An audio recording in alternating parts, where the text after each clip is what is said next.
शर्म आनी चाहिए ऐसे बेटे को। तू जिंदा है, अपने बीवी बच्चों के साथ खुश है, और तेरे माँ बाप ओल्ड हाउस के अंदर एड़िया रगड़ रहे। हमारे वो बापू बता रहे थे कि एक बाप को हमने देखा कि उसकी नजर दरवाजे से नहीं हटती थी, इसी उम्मीद पर कि शायद बेटा आज आ जाएगा। जब से छोड़ कर गया है बेटा मुड़कर नहीं आया ओल्ड हाउस में, बाप की नजरें दरवाजे से लगी हुई है। ये हाल तो बाप का है। चाहे हमारे इस्लामी भाई तो उस जगह जाएंगे ना जहां बाप होते हैं, मर्द होते हैं, वहां का हाल तो हम कैसे बयान कर सकते हैं कि जहां माँ होती होगी, वहां तो औरतें होती है। वहां तो इस्लामी बहनें जाएं तो पता चले कि माओ का क्या हाल है।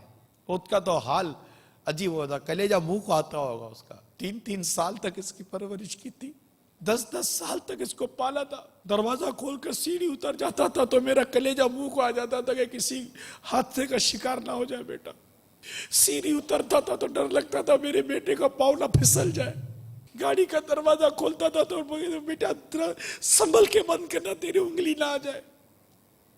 दराज खोलता था तो चीख निकलती थी कि दराज में उंगली आ जाएगी तो बेटे को तकलीफ हो जाएगी।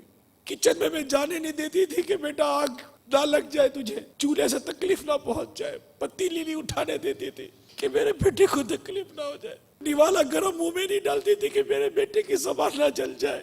आज उस माँ को तुम्हारी परवरिश का एक लम्हा याद आता होगा जो ओल्ड हाउस में बड़ी तुम्हारा इंतजार करती। अपनी माँ के साथ ऐसी ज्यादती मत करो। अगर माँ को परायों के रहमो करम पर छोड़ा है तो उठा कर ले आओ। अगर कोई ऐसी बहू चैनल पर हो जिसकी वजह से बेटे ने माँ को उठाकर निकाल दिया हो तो हाथ जोड़कर अर्ज करता हूँ, इन दोनों माँ बेटों पर रहम कर तो दोनों को मिला दे। सब्र कर लीजिए, बर्दाश्त कर लीजिए, और इस बूढ़ी माँ को अपनी औलाद की शफकतों रहमतों में जिंदगी की आखिरी सांसें ले लेने दीजिए। कहीं ऐसा ना हो कि तुम्हारी औलाद कल बड़ी होकर तुम्हें भी ओल्ड हाउस में दाखिल करवा दे कि जैसी करनी फिर वैसी भरनी होती है।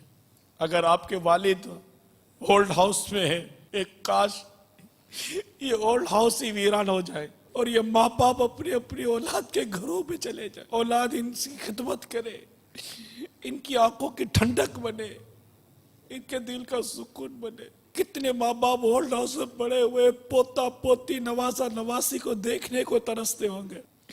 तुम ईद के दिन की खुशियां मनाओ, वो ईद के दिन दरवाजों की तरफ नजर करके बैठे होते होंगे, हमारे बच्चे आएंगे। अरे सालों गुजर जाते तुम माँ बाप को देखते ही नहीं हो।